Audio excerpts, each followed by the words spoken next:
అందరికీ నమస్కారం. ఒక ప్రజాస్వామ్యంలో స్థిరమైన ప్రభుత్వం కావాలా లేక ప్రజలకు జవాబుదారీగా ఉండే ప్రభుత్వం కావాలా అంటే ఏమని చెప్తాం? ఈ రెండూ ఒకేసారి ఉండటం అసలు సాధ్యమేనా?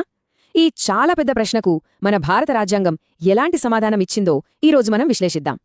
సరే, మన రాజ్యాంగంలోని ఆర్టికల్ 83 ఉంది కదా, అది సరిగ్గా ఈ కీలకమైన ప్రశ్నకు సమాధానం ఇవ్వడానికే ప్రయత్నిస్తుంది. ఇది మన పార్లమెంటు నిర్మాణంలో చాలా చాలా ముఖ్యమైన అంశం. రండి, దీని గురించి కొంచెం లోతుగా చూద్దాం.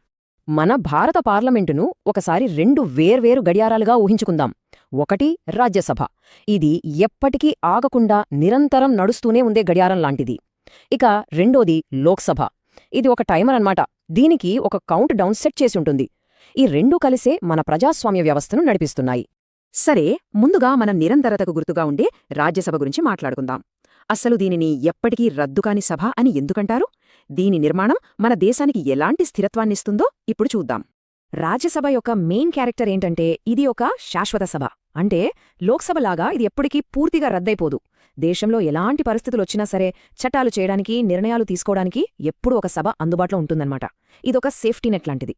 రాజ్యసభలో ఒక సభ్యుని పూర్తి పదవీకాలం 6 సంవత్సరాలుంటుంది. ఇది లోక్సభ సభ్యుల 5 ఏళ్ల పదవీకాలం కంటే ఎక్కువ. అయితే అసలు మ్యాజిక్ ఇక్కడే ఉంది. సభ్యులందరూ ఒకేసారి తమ పదవి నుంచి తప్పుకోరు. ప్రతి 2 సంవత్సరాలకొకసారి 1/3 సభ్యులు మాత్రమే రిటైర్ అవుతారు. దీనివల్లే ఆ సభ ఎప్పుడూ పాత, కొత్త సభ్యులతో నిండుగా ఉంటుంది. ఇది ఒక రిలే రేస్ లాంటిది అని అనుకోవచ్చు. టీం ఎప్పుడూ రన్నింగ్లోనే ఉంటుంది. కేవలం రన్నర్స్ మాత్రమే మారుతూ ఉంటారు. దీనివల్ల ఏమవుతుందంటే అనుభవం ఉన్నవాళ్లు, కొత్తగా వచ్చినవాళ్లు కలిసి పనిచేస్తారు. పాలనలో ఒక కంటిన్యూటీ, ఒక మెచ్యూరిటీ ఎప్పుడూ కొనసాగుతూ ఉంటుంది. ఓకే, రాజ్యసభ నిరంతరత గురించి చూసాంగదా. మరి ప్రజా తీర్పు సంగతేంటి? జవాబుదారీతనం సంగతేంటి? అక్కడికి వస్తుంది మన రెండో గడియారం, అదే లోక్సభ. దీనిని ప్రజల సభ అని ఎందుకంటారో, దాని పవర్ ఏంటో ఇప్పుడు చూద్దాం. లోక్సభ సాధారణ పదవీకాలం 5 సంవత్సరాలు. రాజ్యసభ సభ్యుడి 6 ఏళ్ల టర్మ్తో పోలిస్తే ఇది ప్రజలు ఇచ్చే తీర్పును సూచించే ఒక ఫిక్స్డ్ టైం ఫ్రేమ్ అనమాట. సో లోక్సభకు ఒక క్లియర్ స్టార్ట్, ఒక క్లియర్ ఎండ్ ఉంటాయి. దాని మొదటి సమావేశం జరిగిన రోజు నుండి కౌంట్ డౌన్ మొదలవుతుంది. సరిగ్గా 5 సంవత్సరాలు పూర్తవ్వగానే ఆటోమేటిక్గా రద్దయిపోతుంది. ఇది ఒక రకంగా డెమోక్రసీకి రీసెట్ బటన్ లాంటిది. ప్రతి 5 ఏళ్లకొకసారి ప్రజలు తమ ప్రభుత్వ పనితీరును బేరీజు వేసుకుని కొత్త తీర్పివ్వడానికి ఇది అవకాశం కల్పిస్తుంది. లోక్సభ 5 ఏళ్ల పదవీకాలమనేదొక రూల్. కానీ ప్రతి రూల్కి కొన్ని మినహాయింపులుంటాయి కదా, కొన్ని స్పెషల్ సిచ్యువేషన్స్ వస్తాయి.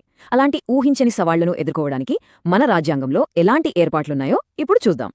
ఇక్కడ ముఖ్యంగా 2 ఎక్సెప్షన్స్ ఉన్నాయి.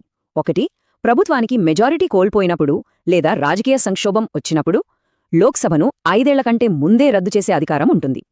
ఇక రెండోది, దేశంలో జాతీయ అత్యవసర పరిస్థితి అంటే నేషనల్ ఎమర్జెన్సీ ప్రకటించినప్పుడు దాని పదవీకాలాన్ని ఒకేసారి 1 సంవత్సరం చొప్పున పొడిగించుకుంటూ వెళ్లొచ్చు. ఇప్పటిదాకా మనం 2 సభల గురించి వేరువేరుగా మాట్లాడుకున్నాం. ఒకటి స్థిరత్వం, ఇంకొకటి జవాబుదారీతనం. ఈ రెండింటినీ ఒక ప్రజాస్వామ్యపు త్రాసులో పెట్టి చూస్తే మన సిస్టమ్ ఎంత అద్భుతంగా బ్యాలెన్స్ చేయబడిందో మనకర్థమవుతుంది. ఈ టేబుల్ చూస్తే మొత్తం విషయం ఒకేసారి క్లియర్గా అర్థమవుతుంది. ఒకవైపు రాజ్యసభ ఏమో స్థిరత్వాన్ని, నిరంతరతను ఇస్తుంది. మరోవైపు లోక్సభ ఏమో ప్రతి 5 ఏళ్లకొకసారి ప్రజల తీర్పు ద్వారా జవాబుదారీతనాన్ని ఖచ్చితంగా అమలు చేస్తుంది.